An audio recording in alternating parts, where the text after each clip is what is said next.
Well, these days when I do 2 videos 2 days in a row, you can count on it being unexpected. It wasn't planned to be that way because I rarely, if ever, plan to do 2 videos 2 days in a row, or 3 videos 3 days in a row, or 4 videos 4 days in a row, etc. Um, Reason I'm coming back with this video after just doing a video yesterday is because I had a couple of things that people wanted me to talk about, or at least suggest that I talk about, if only briefly. So I want to cover a couple of things. First, I had a guy in yesterday's video. He he asked me something about my relationship because I mentioned my relationship, and he said, I can't remember the exact words, so I'm paraphrasing, but essentially he was like, "Alan, I'm very shocked that your relationship with your new girlfriend is going well, because you've said multiple times, going back to your blog talk radio days and even here on YouTube, that it's hard for you to tolerate being around women non-sexually. Non-sexually. You've always pointed out that you generally enjoy women's company sexually, but when it comes to being around women non-sexually for a significant period of time, that tends to leave you feeling bored and or irritated. So what makes your new girlfriend so different?" Valid question, number one, because I do have a history going back to my blog talk radio days.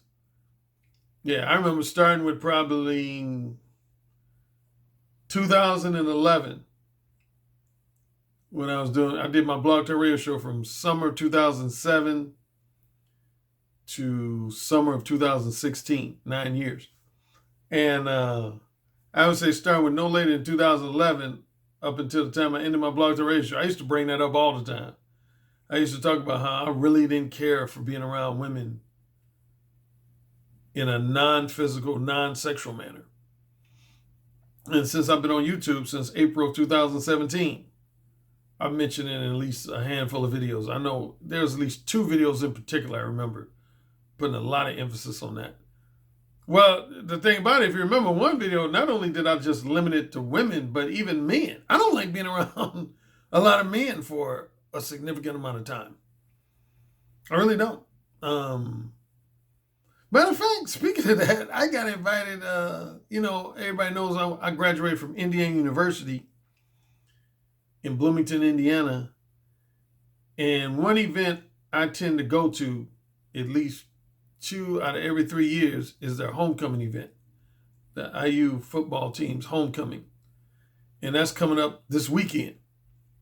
And normally I would actually go. There's only been like probably 3 or 4 in the last like 20 years that I've missed. I usually go down there, but one of the reasons I'm not interested in going to homecoming this year is because, number one, a lot of my frat brothers who I would end up seeing, I've already seen this year. A lot of guys I pledged with, we got together in mid-July of this year. So I don't feel an urgent need to hang around them. And then just other people who I went to school with, I'm just really not that excited about being around them, just to chit chat and engage in entertaining small talk. So yeah, as I become older, as my brothers pointed out a number of times, I've become almost semi antisocial because, and one of the biggest reasons why, as I pointed out, is because you should know from reading my books, I'm not the biggest fan of chit chat, trivial chit chat, and entertaining small talk. That's just something that just, I don't like it. I don't like it. Exceptions aside, I don't like it. But yeah, my girl, see, it's funny. My girlfriend, there's a term that guys use in the manosphere called a unicorn. A unicorn. For those ignorant to that term, what is a unicorn? A unicorn is generally in manosphere talk is considered a woman that is kind of an exception to the rule. She tends to contradict or invalidate many criticisms and generalizations that are thrown around about women, by many men in the manosphere. And like I can think at least minimum 2 or 3 areas where my girlfriend contradicts a lot of criticisms that I've heard on different podcasts and live streams.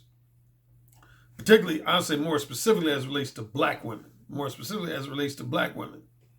For example, one of the major criticisms I've heard over the last 2+ years is that most black women are fat and out of shape. My girlfriend is anything but fat and out of shape. Matter of fact, my girlfriend is very slender. She's extremely slender. She's built though. She got a nice, if I say so myself, she got a nice shape.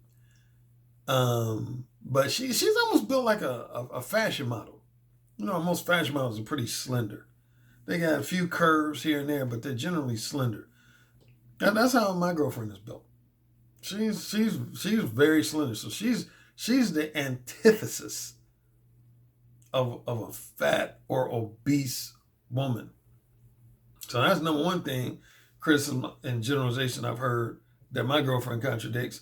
Number two is I've heard guys say that most black women are loud. Combination of they're loud, they talk too much, they curse too much, and just generally, speak in a manner that's, for lack of a better term, ghetto-ish or ratchet, as a lot of guys say. Once again, my girlfriend contradicts all that. My girlfriend is not loud at all. She's very soft-spoken, extraordinarily feminine. There's not like a masculine bone in her body. She's extremely feminine, very submissive. She doesn't have an aversion to the concept of being submissive like a lot of black women do. Now, even that's one criticism that honestly, even I will at least halfway agree with, if not totally agree with, is that number one, I would say a lot of women, period, in the 21st century, and particularly a lot of black women, they frown at the idea of being submissive to a man. Whereas my girlfriend is pretty much just the opposite. My girlfriend is ultra submissive. My girlfriend is ultra submissive to me. I don't know about all guys. Based on what she's told me about her interactions with some other guys, she hasn't always been submissive, but she's ultra submissive to me. What else would be some area where she contradicts? So yeah, she's not fat. She's not loud. She's not ghetto. But on the flip side, she's not bougie either. She's not pretentious. Because I've always said, man, I don't really like women on either end of the social class spectrum. I did at least one video, if not two, where I talked about that. Like, on one end, you have women that are considered very street in the black community, very street and very ghetto. I don't particularly care for women like that. But on the flip side, I don't like women who are real ultra bougie either, that are really like snobbish, pretentious, and bougie. And my girlfriend, she's not that either. She's almost right smack dab in the middle. On a scale from 1 to 5, if 5 was ultra bougie and 1 was just ultra ghetto, my girlfriend's probably about a 3. Yeah, she's a 3. She's a Southern girl, man. She grew up in Mississippi and also Atlanta. What else about my girlfriend? Oh, yeah, she doesn't irritate me because she doesn't. I was just talking about trivial chit chat. She doesn't really try to engage me in trivial chit chat on a day-to-day, week-to-week basis. She's just very quiet, man. She's like, she pretty much only speaks when spoken to. And she's not one to just do a whole bunch of yik-yakking. So, yeah, man, I mean, yeah, you could arguably say she's a unicorn for me compared to some other women I've interacted with in the past, dated, whether it be short term, long term. So yeah, like I said, so far so good. I'm sure we might hit a snag or two at some point in the future. Deal with that when it comes. But right now, I would say everything's going real well with me and my girlfriend. Okay, now I got on yesterday's video, I had about some challenges. I want to say I had at least 2 challenges for men and 1 challenge, interesting enough, from a woman. I rarely get challenges from women on things I say in my videos. I've had a few videos, handful of videos in the past where I've gotten a small percentage of challenges from female listeners and viewers, but definitely the vast majority of my challenges and disagreements come from my male listeners and viewers. What challenges and or disagreements did I get from men? One guy wrote me and said, Alan, you were talking about the 80-20 rule, and you said that the 20% represents men who can get women in bed solely and specifically based on their physical appearance, their looks, their seductive charm and charisma, and their seductive charm and charisma, and what else? Oh, and their sexual prowess or their reputation for satisfying women in bed. And he basically said, if that's true, I'm paraphrasing some of his words, but essentially this guy said, Alan, if that's true, that's fucked up. And he said, and you wonder why a lot of men in society are angry. He said, no man should be able to get a woman in bed simply because he's a good-looking guy or a charming and charismatic guy or he got a big dick. He said that's so shallow and superficial. No man should be able to get a woman in bed simply based on those 3 things. Because he's good-looking, because he's charming and charismatic. He went on to say that a man should have to achieve something to earn good-looking women. There's actually, if I'm not mistaken, there's actually a podcast. I'm not gonna say the name because I don't want to misquote this guy. But there's a well-known black male podcaster who essentially said the same thing a few times, that he felt like men who are well accomplished should be able to get beautiful, sexy women in bed. And that's what this guy who disagreed with me on yesterday's video was saying. He said, I think. He basically said, I think a guy should have to be educated, have a great career, be making a lot of money, has done something to contribute to the benefit of society. He said, those are the guys who I think should have the easiest time getting women in bed.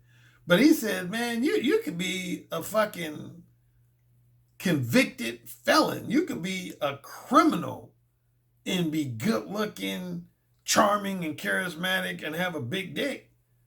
And even though I never specifically said that. So just to clarify, yesterday, I've never mentioned the size of a man's penis as part of the criteria for being in the top 20%. But that's what this guy, I guess he interpreted me as saying that guy's got to have an exceptionally big dick. I never said that. But here's my thing on that. See,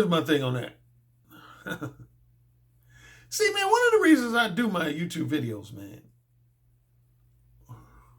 I tell you, the selfish reason is to sell more books. Period. I'm bluntly honest about that. The self-serving reason I do my YouTube videos and Patreon exclusive videos is so more people buy my ebooks, buy my paperbacks, buy my audiobooks. And in addition to that, purchase email consultations from me, Skype and telephone consultations from me, and one-on-one face-to-face coaching session for those who can afford that.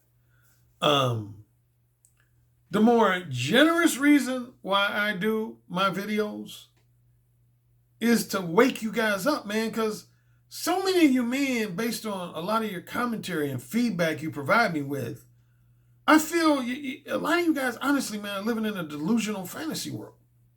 And I'm saying that seriously, man. There's a lot of guys that I try to be as real as I can be.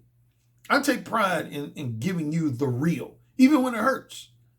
Even when it hurts. Even when it hurts your ego and or hurts your feelings. I try my best to always give you guys the real, man. I don't want to be guilty of just selling you guys bullshit. Which, to be honest, man, that's what a lot of PUAs do. There's a lot of pickup artists out here, a lot of dating coaches out here, a lot of relationship advisors out here. That basically, man, they give guys bullshit. If I had to give one or two examples, I've heard PUAs literally say to guys, if you follow this method or follow this technique, you'll never, ever be rejected. That's bullshit. That's bullshit. That's bullshit. There's no method or technique out there that's going to prevent you from being rejected. There's only one way, and I've said this before, there's only 1 to 2 ways you can ever just totally prevent being rejected by a woman. And that's number 1, just not to approach any women at all. That's one way you can't realistically prevent and avoid rejection, is if you just never ever approached a woman or initiated a conversation with a woman. And along with that, number 2 would be if you waited for all women to approach you first and initiate a conversation with you first and express interest in sharing your company in a romantic or strictly sexual manner first.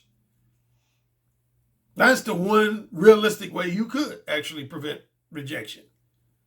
But any method that involves you approaching a woman and you initiating a conversation with a woman, you're going to be rejected. In the story, you're going to be rejected. It could be as low as 5 to 10% of the time. It could be as high as 80 to 90% of the time. You're going to be rejected. Any method or technique of dealing with women where you're the one who approaches them and you're the one who initiates the conversation with them, you're going to be rejected. So anybody who sells you anything different, they're selling you bullshit. And you need to understand that. And I can name a host of other things, but for the time purposes, I'm not going to get into it. But I try again. One of my things, man, I always try to give y'all shit, real world shit. And going back to this guy's feedback, man, you're being unrealistic, bordering on being delusional if you think women are only going to go after guys based on their academic achievements and accomplishments, their career achievements and accomplishments, their financial achievements and accomplishments, and their community service deeds. See, this is what I talk about men being hypocritical. Do you go after women for those same purposes? Do you? Be honest. Do you go after women because of their moral character, their integrity, their contribution to society, their level of education and intelligence,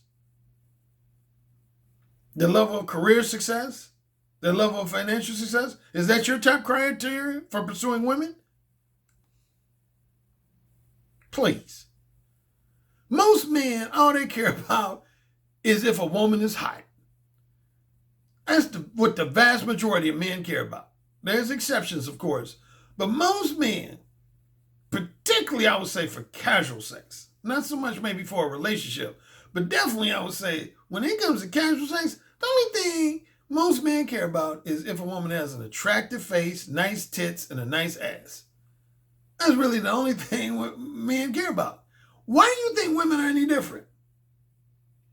That's the question I keep asking. Why do you men think women are any different?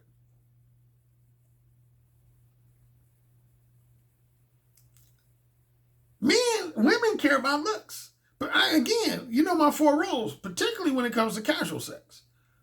More than any of the other 3 roles, particularly when it comes to casual sex, I know for a fact that's the number one thing women care about. Is those 3 things I talked about to do with the 20%. Number one thing women care about when it comes to a casual fuck buddy is that guy, in their opinion and in their eyes, is that guy visually appealing? In other words, good looking. Is that guy visually appealing? Is that guy seductive, charming, seductive, sexy? Is he masculine? Is he dominant, which to me contributes to a man's sex appeal? Is how confident you are, how masculine you are, how dominant you are, and to some extent how kinky you are. All those things contribute to your sex appeal. So is he good looking? Is he sexy? And do you make a woman assume that she's going to have an enjoyable and satisfying time in bed? That's the main thing women care about when it comes to fuck buddies. Now, when it comes to, say, a long-term boyfriend or a husband, then some other things come into play, such as, is that guy financially stable? Is that guy good with kids? Is he easy to get along with? That's a big one. Is he just easy to get along with? Is he to some degree entertaining? Is he to some degree emotionally empathetic? Basically, in simple terms, not just a blatant asshole. And I can name a few other things. Then my other two roles, which would be platonic friend, has a totally different set of criteria. Pay for play the main emphasis, of course, is money. When you're in the pay for play role, the only thing that really matters is how financially generous are you? How financially generous are you? That's the only thing that matters when you're in the pay for play role. Again, my 4 roles for men is casual fuck buddy role, long-term boyfriend / future husband role, pay for play, which could be a trick, a sugar daddy, or a financially generous husband, and purely platonic friend. All 4 of those roles have different criteria, which leads me to the next feedback I got from a listener. The one woman who responded, I made a comment in my video yesterday where I said, when I used my island scenario from my book, The Beta Male Revolution, I said, if you had 50 men on an island with 50 women and they were all forced to only engage in a monogamous relationship, then that would diminish the effects of the 80-20 rule theory, and there would virtually be no such thing as select or non-select. And this woman who watched my video, she disagreed with that. She said, no, Alan, I disagree with that. She said, I think even if you had that island scenario you spoke of, and the rule of the island was that all the men and women had to be in a long-term monogamous relationship, you would still have women competing for probably a small percentage of men. And the women who would lose out on the most desirable man would find themselves having to settle for the more undesirable man. So she said you would still have the delineation between, to use Ron Will's vernacular. Again, I don't use this vernacular in my books, select versus non-select. I'm more so talking about alpha versus beta. So I always give attribution to Ron Mills for select versus non-select. But yeah, she said you will still have select versus non-select men, even if monogamy was the rule of the land. Because she said women, and matter of fact, I've talked about this, and some women have given me feedback in my comment section that before the 1960s, that's generally how things were. There were a lot of women who ended up marrying guys that they really did not find physically attractive or sexually appealing. In many cases, it was because their father pretty much made them marry a certain guy. Yeah, their fathers made them marry a certain guy. That's one reason why you had the second wave of feminism. Because women were tired of their fathers or stepfathers dictating who they could date, who they could marry versus who they couldn't date and who they couldn't marry, and who they could and could not have sex with. So anyway, that's what this woman was saying. She was like, I don't think if society was all about monogamous relationships, that you just wouldn't have men who are more sexually desirable versus men who are less sexually desirable. It's just that a lot of women would have to settle for men that they don't really find that physically attractive and don't really find that sexually desirable. And I would generally agree with that. So I would agree with her contention about what I said. Um, Women know what they want, just like men know what they want. I mean, to me, it's not rocket science. Women know what men turn them on, particularly in terms of like physical appearance. Every woman knows what man most turns them on. In terms of sex appeal, most women know what type of man turns them on. And sometimes it sounds like some guys want to force women to be attracted to men that they're not really attracted to. That's what it sounds like sometimes among guys in the manosphere, mainly guys who are romantically and sexually frustrated. It sounds to me like some of these guys want to almost force women to be attracted to guys that they're not naturally attracted to. And they resent that the choices of men that some of these women are attracted to. That's why I did that video last year called Many Men Are Natural Player Haters.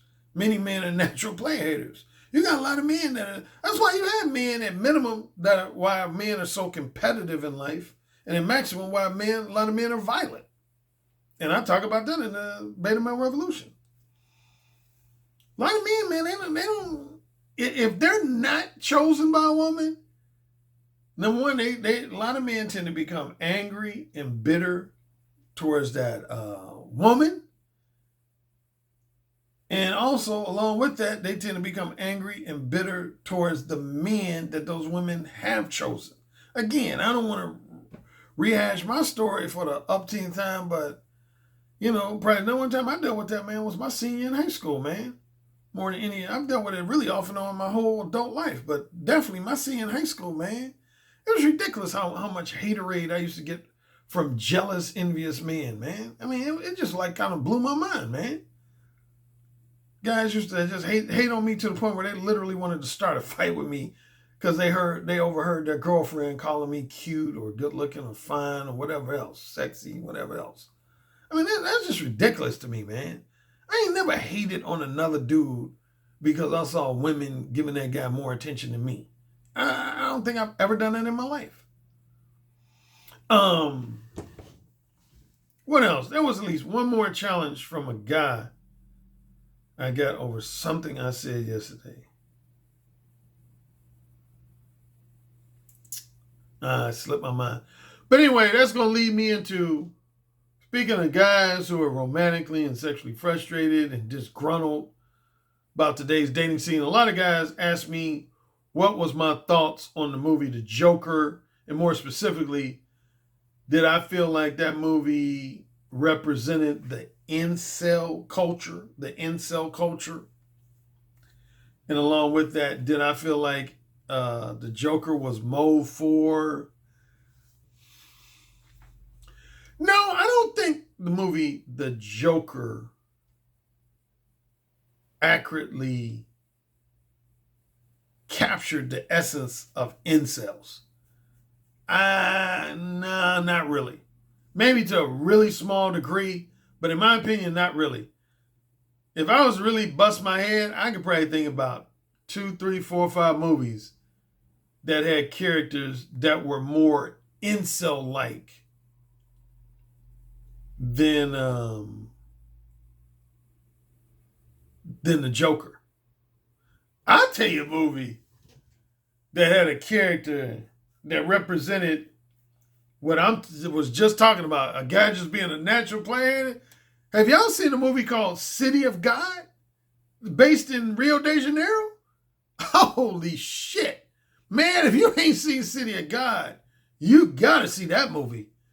That movie doesn't even feel like a movie. It almost feels like a documentary, even though it's a feature film. But the feel of it almost feels more like a documentary. It seems so real. But man, there's one scene, man, about this like guy who's a street gangster. I forget his name in the movie, but he's a classic example of a jealous, envious player hater, man. He ends up, there's one scene, I'm giving a spoiler away in the movie, where there's this guy who's kind of like, a young, handsome, somewhat pretty boy type guy who got this beautiful girlfriend. And this street gangster man just like kills him mainly because he doesn't like the fact that he's good looking, just kills him, and then he rapes the dude's girlfriend, man. I mean, it's brutal, man. That movie, man, that's a must-watch movie to me, man. Again, if you haven't seen that should be on your list to watch. It's a movie called City of God. It's going to be all in subtitles because it was filmed in Rio de Janeiro. See, it shows you the more gangster side. A lot of people, Americans, when we think of Rio de Janeiro, we think of the beautiful beaches, the beautiful women.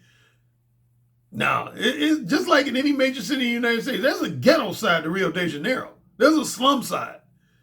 And that's what City of God captures, is the more street side, the more ghetto side, the more gangster side of life in Rio de Janeiro. But yeah, man, that character, man, shoot, that dude was almost more treacherous than the Joker was. Especially related to what I'm talking about, the whole, guys being jealous and envious over another guy's popularity with women or another guy's looks and sex appeal. I'm trying to think of another movie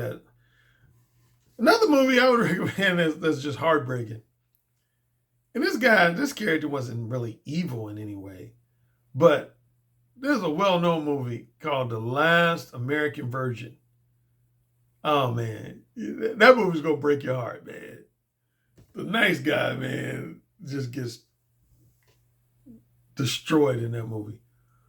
A movie I had my guys watch recently, Blue Valentine. Huh. Blue Valentine, man. That's anyway. Yeah, Joker was okay to me. I didn't feel like it really represented the true incel, because not a lot of the movie had to do with dating and relationships. I mean, he did have this fascination with this black female neighbor of his, but that storyline wasn't really pronounced. To me, man, here's the thing I feel about the Joker, and I got to get a little racial here. Now, the movie to me is about just a guy who has mental health issues. That's mainly what the movie is about. And I think it's a fairly realistic portrayal of a man who has a lot of mental health issues. The guy, plain and simply, is mentally imbalanced and emotionally unstable. Plain and simple. And it becomes more and more and more pronounced as the movie goes on. But where I was going to say I have to get a little racial is because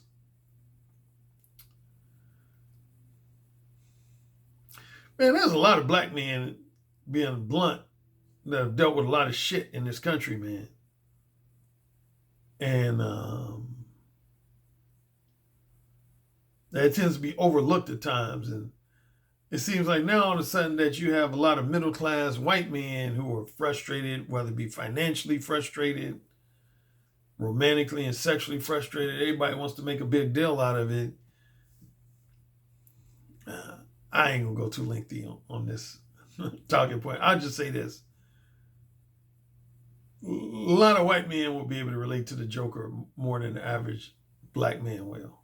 Because black men gonna feel like shit. There's been brothers, man, who dealt with mental illness. Didn't nobody make no movie about it. I don't feel like that movie had the potential to incite the type of violence that the military was preparing for and other factions of society thought was going to happen. I didn't see that. I didn't go out of that movie feeling like, damn, okay, within the next few days you're gonna have a lot of incels just causing violence in the world. I didn't get that feeling. But who knows? So that's my thoughts on Joker. And then finally, the final thing I want to talk about is somebody asked me about a pickup artist that I honestly wasn't really familiar with, named Adnan Ahmed. I don't know if I'm pronouncing his name correct. His nickname is Addy A Game. Addy A Game. And his formal name is Adnan Ahmed, who recently had 2 of his YouTube channels discontinued right here on YouTube. He ran into trouble in the law, I want to say in Scotland, if I'm not mistaken, in Scotland, for doing what's known as code approaching. Code approaching. And somebody asked me my opinion on what happened to him. I wasn't, before yesterday, I wasn't really familiar with him. But the specific question I was asked is, Alan, since you seem to be a proponent of code approaching, do you think this sets a bad precedent for the state of code approaching, the concept of code approaching? First thing I want to say is this, man. If y'all remember, I did a video, and I'll probably include the link in the comment section, to a video I did about the dating coach, New York-based dating coach, Justin Wayne. Either last year or 2017, I did a video. Because a lot of people, if there's one thing I've dealt with, going all the way back to, I'd probably say 2009, you're talking about 10 years. I mean, guys say, Alan, man, man, I like your book and everything, but one criticism I have of you, you don't have any in-field videos. You don't have any in-field videos. I've gotten that. I've gotten it from young guys, older guys, black guys, white guys, Asian guys, Hispanic guys, whatever. Again, for like 10 years, I've had guys, that's been one of my number one criticisms I received, is that guys will say, Alan, even guys who like my books, they'll say, Alan, I like your books, but if I do have at least one criticism of you, man, you don't have any in-field videos, man. Most of the top pickup artists, they have in-field videos, man. And this has been my response each time. Number one, most in-field videos are illegal, and if not illegal, they're highly unethical. They're illegal and highly unethical. I can only speak for this country because I know there's been pickup artists all around the world who've done it. So I don't know the legalities of all countries, but I know the legalities of the United States because I worked in the entertainment industry. I worked in media and worked in the entertainment industry. And I can tell you right now, and this is one reason why this guy, Adnan Ahmad, got in trouble.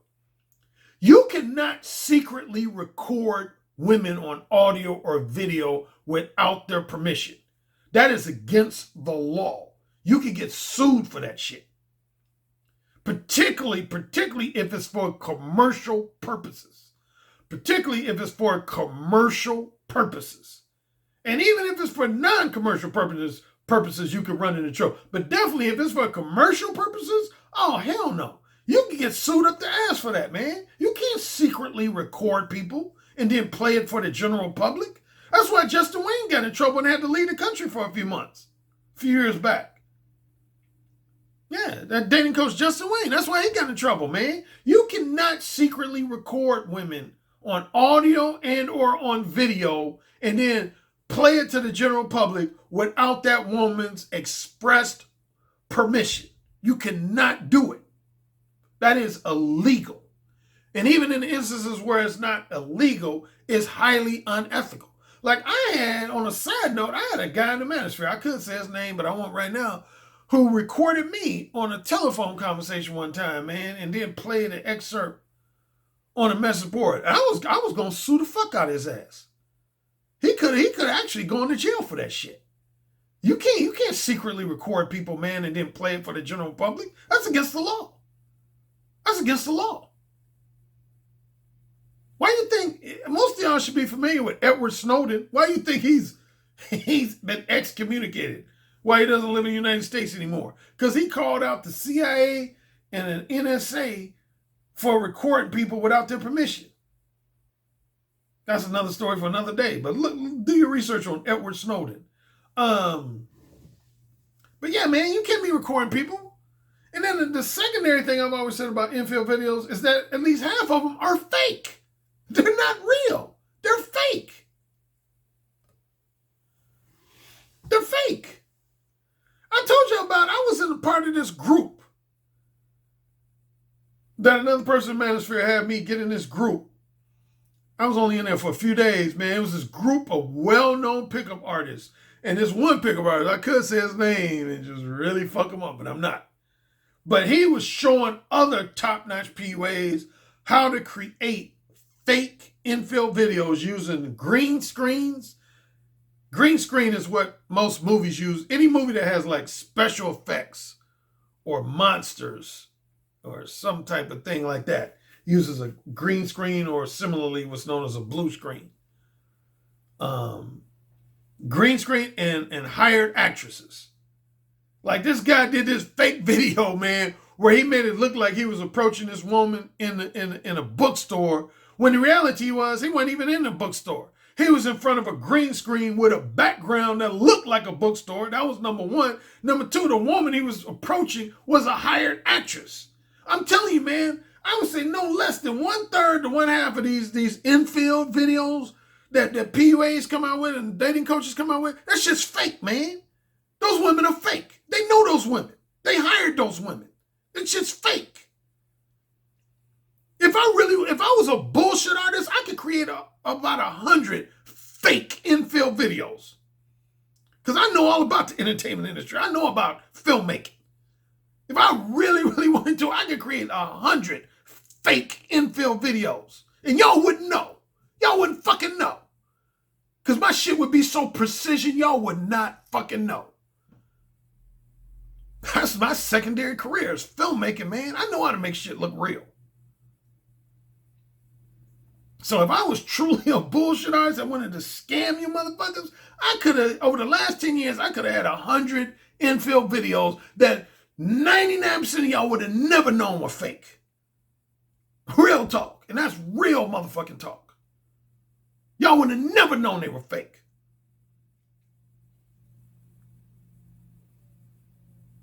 And that's what a lot of these PUAs are doing, man. That's why I've never been a fan of that infill video bullshit. Again, at maximum, most of these infill videos are illegal / unethical, and at minimum, they're fake. They typically one or the other.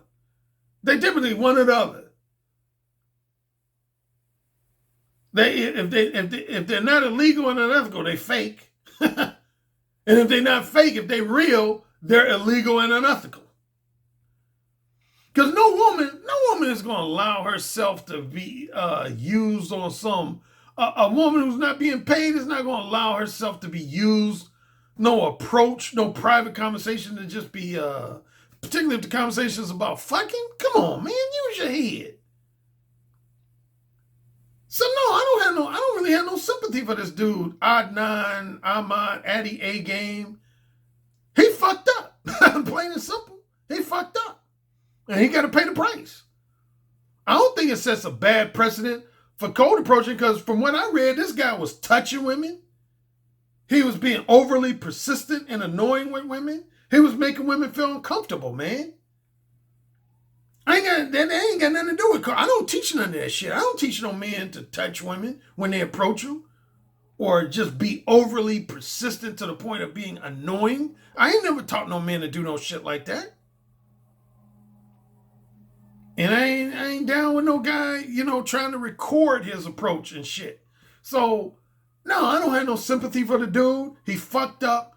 He gonna get what he deserves, man. Period. End of story. And speaking of that, in my Patreon portion today, I'm going to talk about the do's and don'ts of code approaching. The do's and some brief do's and don'ts of code approaching. That's going to be in my Patreon exclusive portion today. One question I get asked a lot is, Alan, is it safe in today's dating climate, particularly given things like the Me Too movement? Is it really still safe to cold approach women? I know you did a lot of cold approaching in the 80s and 90s, but the 21st century is different. Women, have these accusations of street harassment, and again, things like the Me Too movement. So is it still safe to cold approach a woman? My general answer would be yes, but yes with an asterisk. Yes with an asterisk. Um,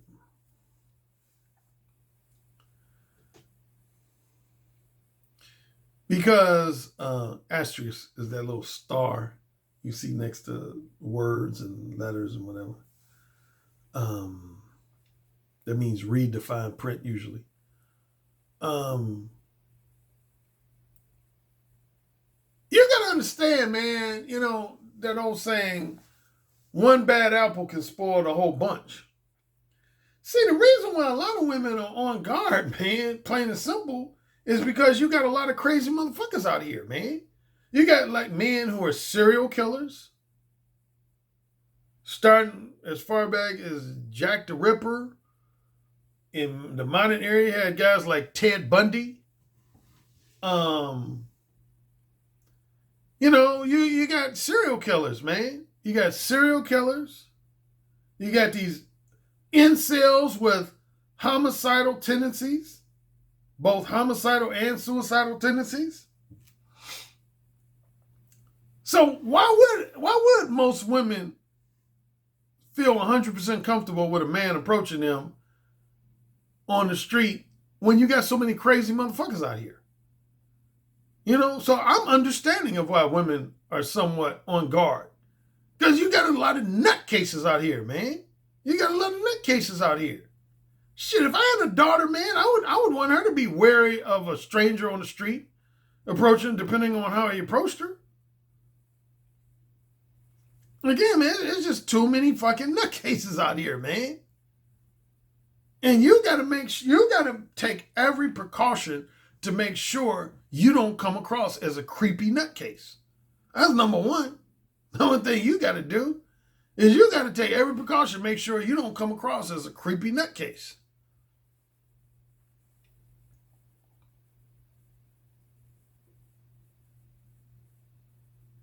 The first rule, man, as far as a don't, under the category of something not to do, can't be touching women, man, that you don't know, man. That's one thing I'm totally against. I say that in my book. We'll say it again, man. You should never, like, there's some PUAs that actually teach men to immediately touch women within seconds or within a minute or two after they meet them. I don't believe in that shit, man. Real talk. The only exception is if a woman is giving you just a really, really heavy-duty flirtatious vibe. Really, really heavy-duty flirtatious vibe. But other than that, man, I don't believe in touching a woman that you don't know. Shit. That's what happened with that Adnan guy at my Eddie A game. One of the things I read in a couple articles, man, one of the reasons he got in trouble, man, because he was touching women. He would touch women within seconds after he met them. He would start touching on them and shit. And women felt uncomfortable with that shit. You can't be touching on women that you don't know. Again, with the exception if a woman gives you heavy-duty flirtatious vibes.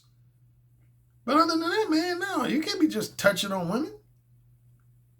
No, I'm totally against that shit. I'm all about being totally verbal with women.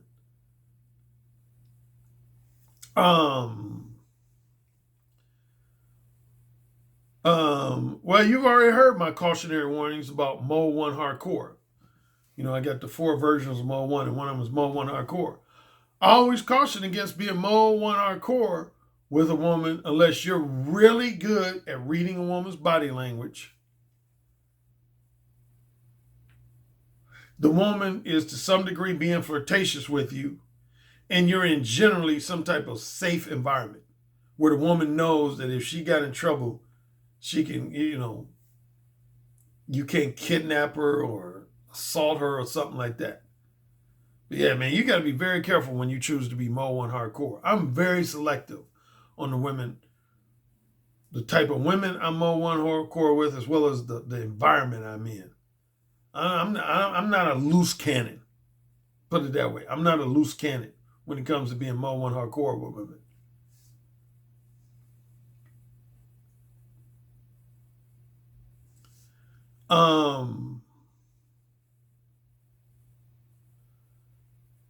You gotta, as much as possible, you gotta just make yourself seem very normal. Normal. And what I mean by normal is Normal in the sense of, well, number one, Mo one goes against being normal because you're so straightforward. But I mean normal in the sense of non-threatening. Like you don't want anything about you to seem like you might be physically threatening to a woman. That would be a better way of putting it. You don't want to come across in any way like you're being physically threatening to a woman. That's why I always say, man, the moment it seems like a woman's not interested in talking to you, just leave her alone. Just leave her alone. The moment a woman seems like she's uncomfortable with your presence and generally is rejecting you or on the verge of rejecting you, just leave her alone. Plain and simple. Just leave her alone. Give her your contact. If you got a contact card, give her your contact card and leave her alone.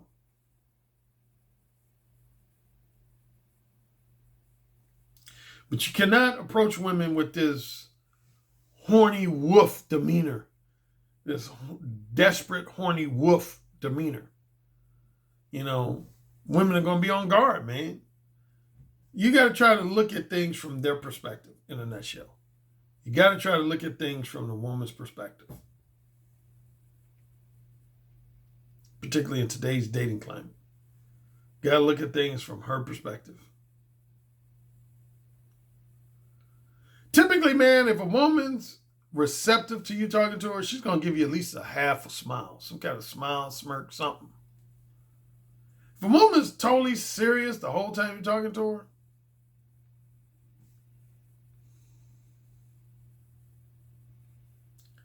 you know, this is where reading women's body language comes into play. And that's something I emphasize in my one-on-one face-to-face coaching, which is my most expensive coaching. Is I teach, man, the ins and outs of reading women, man. That's cold approaching, man. To me, the number one thing that will always ultimately make or break your success when it comes to cold approaching is how well you're able to read women's body language, signs and signals of interest versus disinterest, of interest versus disinterest. Gotta be if I say so myself, man, I'm exceptional in that area. I'm exceptional at reading women. I can read women to the point where I can typically predict, even before a woman usually opens her mouth, if a woman's going to give me a fairly positive response or somewhat of a negative response. I get at least 50% of the time, if not more, I can predict that shit. Just by looking at a woman. Just by looking at her eyes, the way she moves, her facial expressions, everything.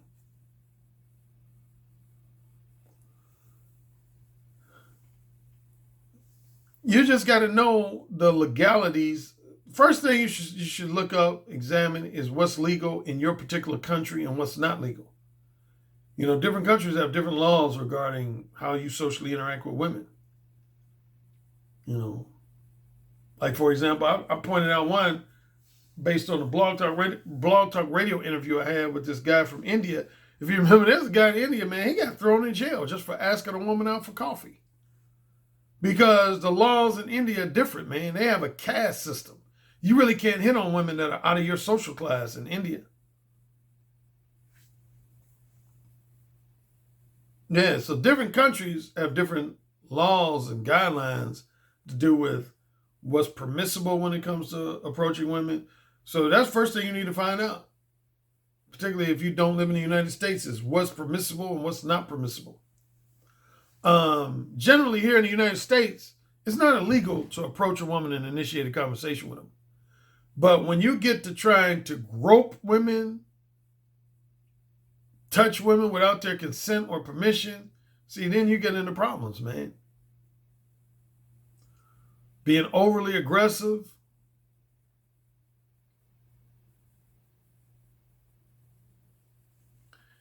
Yeah, man, you know. That's one thing where humans distinguish themselves from animals. See, in most animal kingdoms, man, dudes just basically take the pussy. I mean, just keeping it real. In most animal kingdoms, the male species, they just essentially take the pussy. Although there's some members of the female species in certain animal kingdoms that will fight back, that will not allow themselves to be raped, so to speak. So, yeah, what are some other eye contact is real important. I can't emphasize that enough. Steady, consistent eye contact. See, when you start looking all around and your eyeballs are real shifty, that makes you look creepy. Most women have told me that. That makes you look creepy, man. You gotta, really look at a woman dead in her eyes, man. Dead in her eyes. Yeah, he can't have nothing about you that's creepy. Make sure your breath is fresh. You're clothed rather decently. Don't have your hands in your pockets. That makes you look like you could have a weapon or something. Have your hands just out and to the sides. It's okay sometimes to have one hand in the pocket, one hand out. I've done that occasionally. But generally, you should have both hands out where women can see them. Make sure you ain't got no kind of knife or something.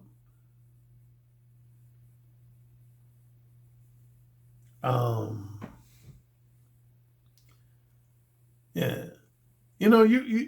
I emphasize a style that's very provocative. Very provocative. That goes without saying. But even with you being provocative, you want to make a woman feel safe in your presence. You want to make a woman feel safe. Because again, man, there's a lot of other guys have messed it up for the good guys out here. The violent guys of society and the emotionally unstable guys of society have messed it up for the non-violent guys and the guys who are emotionally healthy and sane. And that's what you got to remember, man. Women are going to be on guard because there's just so many crazy motherfuckers out here. So just keep that in mind. If you want to ask me more specific questions, if you're a $10 subscriber, you get email consultation per month. $20, $50 subscriber, you get Skype or a telephone consultation with me. We could discuss more further in the consultation. All right, fellas. Reminder again, I will be having my first live stream for the month of October tomorrow at 4 o'clock p.m. Eastern. All right. Take care.